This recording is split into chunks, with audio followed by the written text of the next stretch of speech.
She died at 5 p.m. due to asphyxiation. 10 years on the force. I've never seen anything like this. Ah, Spencer. It's nice of you to join us in the real world. Can it, Troyer? Have you done your job? Oh, if by my job you mean taking care of literally everything that has to do with the scene because you couldn't be here on time, then yes, I have. I'm always on time. I was on time today. My partner, however, seems to be running a little late. Hey guys, sorry I'm a bit late. The line for your coffee was super long. But don't worry, I took a sip of it just to make sure it had 4.5 creamers in it. Is this who you work with? I think I got all the information we need. I'll run it by you on our way back to the station. Let's go.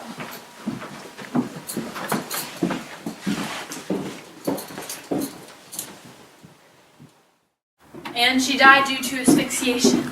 Makes sense? So some creep came into her house, tied her neck to the headboard, and her husband didn't hear a thing. Kinda shady if you ask me. He was out. It was Saturday night. He was drinking. He was with the boys playing their usual pool game. You would know that if you'd been there on time. But this is perfect. I wonder who this is for. Tonight is the night, and I will do what is right. You are out of time, so listen to my rhyme. The rope will go around your throat because you did not read the poem I wrote. Your lungs will diminish out of breath, and that is how you will meet your death. But if you leave in days of 3, living and lucky you will be, for you have listened to my rhyme, and I will find another crime. What's that? Pictures? Let me see. Just don't go getting your grubby fingerprints all over them. That's evidence. Anyways, the report says that the carvings are on the headboard for 3 days. This guy seems kinda weird. I mean, what does half this stuff even mean? It means we have a lead. Let's get to work.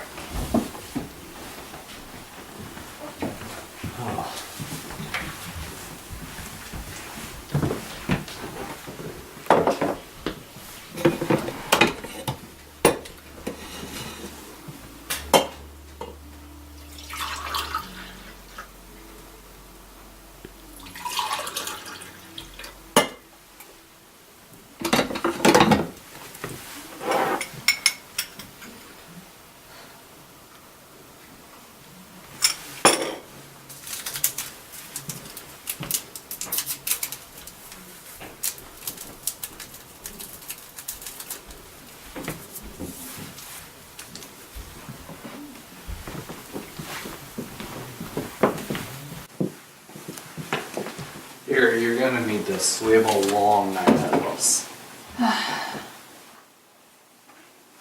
Well, you're right about that.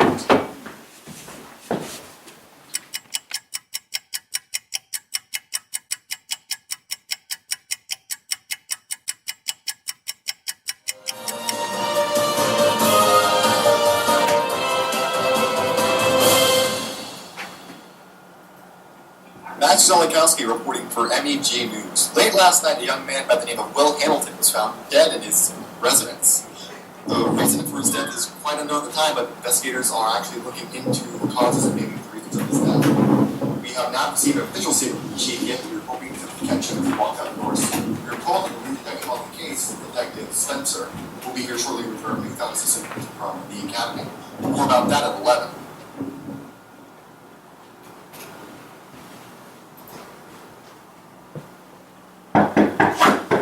What? Who's there? What's going on? Someone's at the door. Oh, well, good morning, sleepyheads. Let's get rolling. We've got another body.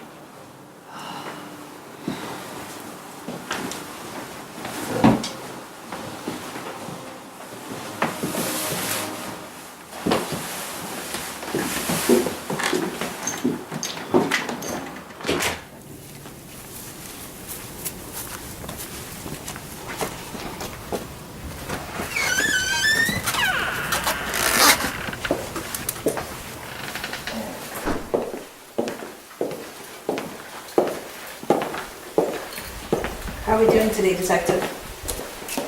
This one's pretty gory. Throat slit in 3 different places, with the deepest right down the middle, completely severing the esophagus. Almost looks like an animal scratched the throat. Well, was there any murder weapon? Any type of clue left at all? Yeah, one thing. Come over here.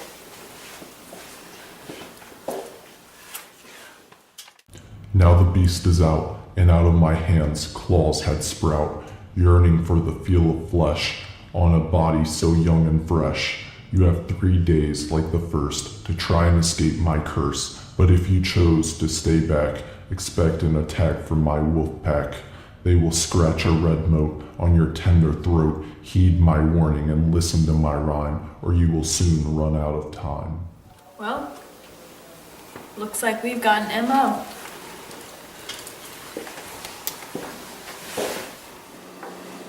This is not the cartel. Why do you always tie cases back to that, huh? What is this for you? A chance for redemption?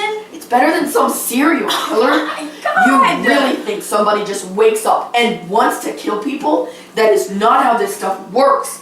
I mean, look at the 2 deaths. The first had no criminal ties whatsoever, and the second was just a petty thief with no ties to any organization.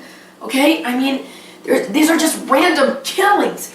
There is no precise or systematic thing about them, and you just can't see past yourself and your own ambitions. My own ambitions? Seeing past myself? Look in the mirror, you boot-licking grub. All you care about is a promotion. That's the only reason you're on the force. To look busy and shine your ego brighter than your badge.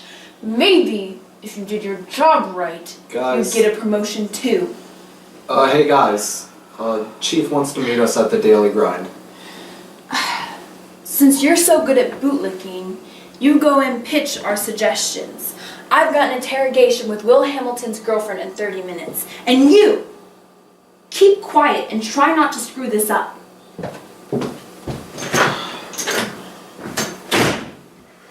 Can I ride with you? You two can't agree on nothing. I have 1 coffee black, 1 caramel macchiato, and 1 Thai latte. Thanks, son. No problem. And by the way, you guys have any idea who the killer is? Get lost, kid. This is a classified case that no civilian is allowed to know anything about. Now get out of here before I find a reason to arrest you. I don't get paid enough for this. Alright. So you're trying to tell me that you think this is cartel doing? I remember from the last raid that you said that was the last factory that we knew of. How do you Can I expect- get you anything, sugar? Well, If you could maybe just get us the headboard killer, that would be great. You know, fantastic even. But other than that, just some peace and quiet, please. One quiet waitress coming up. Excuse me, sir. Spencer has a theory. She says maybe it's a serial killer. son, I appreciate you speaking up on behalf of your partner, but that's completely absurd.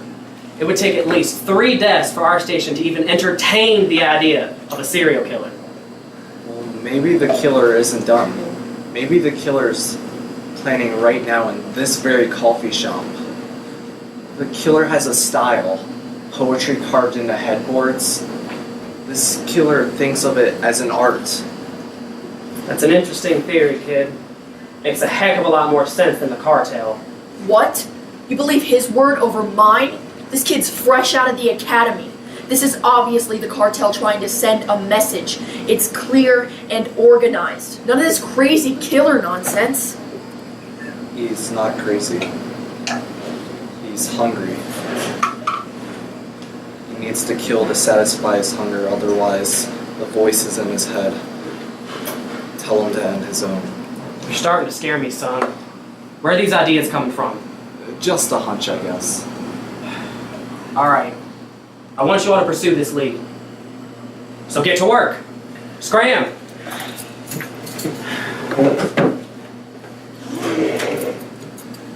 Serial killer. Serial killer. Right here in Winchester, Virginia. Who would have thought? It's so great to have you home, sweetheart. How's your mother? She's doing much better. The pneumonia took a real toll on her. She was sick as a dog 5 days ago, but she seems to be almost completely back to health now. I'm glad to hear it. However, the only company I've had the past 5 days is this idiot straight out of the academy, and of course, I was assigned to him. I'm sure it hasn't been that bad. No, he showed up to the first crime scene late. He brought coffees, but then he drank from my drink, so... I thought you said he rode with you all week. Well, he did, except for that day. He insisted that he drive himself, and he promised he wouldn't be late, and I'm realizing I have no idea how he got through the academy. Did you give him the address? No, I called him. I called him, and he had just got back from a run. He was really out of breath. I told him there was a suspected homicide, and he said he'd be right over, and then he hung up. I don't know. So, you never gave him the address, and he knew exactly where the murder was? Well, yeah. Is that bad? Think, Sarah. Yeah? What, a break-in? Tell Troyer to meet me there. Yes, I'm asking for Troyer. I'm sorry, duty calls. Be careful.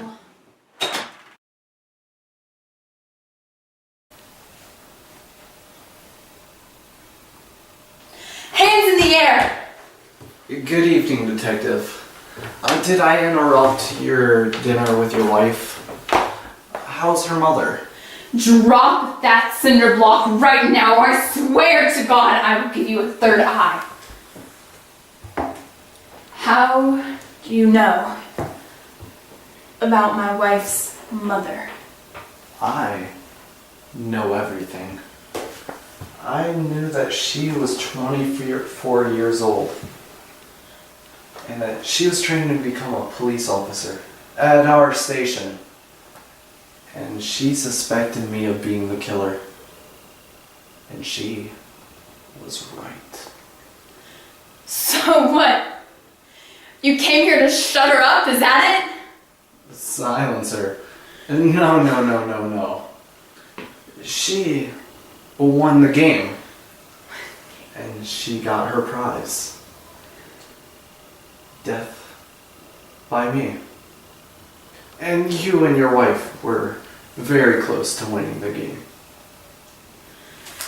You mean you were going to kill my wife and I? Give me one reason not to shoot you right here. I don't have a reason. I killed her. I killed the other two. Choked one. Crushed her head. Because I liked it. I enjoy death. Death soothes me and I am calm around death. How did you kill that one guy that night? I was with you all day, all night. Wrong, Detective. You were asleep. Remember that coffee I gave you? I added a special ingredient into it. You were out cold. You mean you drugged me, threatened my wife, and I sabotaged my work? Why should I let you live?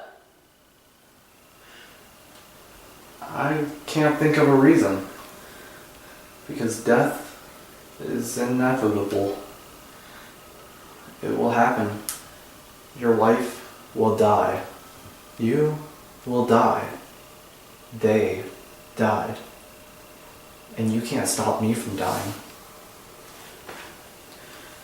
So enjoy it, Detective. This is for victim 1 and victim 2 and 3! This is Sarah Spencer. I have apprehended the headboard killer. I repeat, I have apprehended the headboard killer. So that is my story. The story of the headboard killer.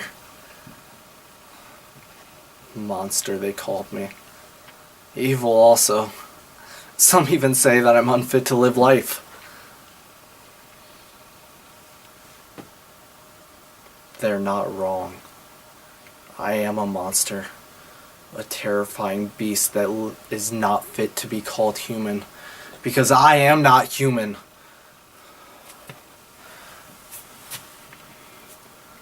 I am better, stronger, faster, and I am a predator, a wolf that lives among sheep. I am not a wolf. A wolf preys when hungry, but I prey when my blood boils in my veins and my vision goes scarlet. I do this not because I crave food, but because I crave death. Her chilling presence soothes the anger and the impulses. When she's near me, I am calm. I love death. She loves me. I wanted to share with you my story before my love and I are united forever, where I will find peace for the first time.